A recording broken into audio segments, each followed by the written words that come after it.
Managing multiple portfolios efficiently is a challenge in any enterprise. An organization usually has many portfolios, each comprising of different programs, and each of the programs further having many projects. All of them have dependencies and resource requirements, making it crucial to have clear insights and reports for better decision-making. Power BI provides an effective way to analyze and monitor these complexities. For example, let us see this project analysis dashboard. It gives a structured view of different portfolios and their programs, helping track key metrics like project count, sales distribution, risk levels, and project status. One of the most insightful visuals in this dashboard is the chord chart in the Projects by Program section.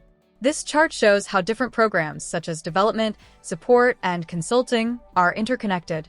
The thickness of the links represents the strength of their relationship. Thicker connections indicate stronger collaboration or shared efforts. The chord chart is fully interactive with the rest of the dashboard.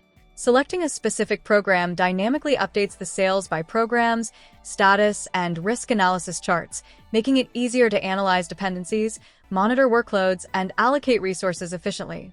By leveraging such interactive visuals, businesses can gain deeper insights, optimize resources, and improve project execution. Don't miss out on the opportunity to transform your data into actionable insights. Your learning journey doesn't have to end here. Subscribe now and explore more.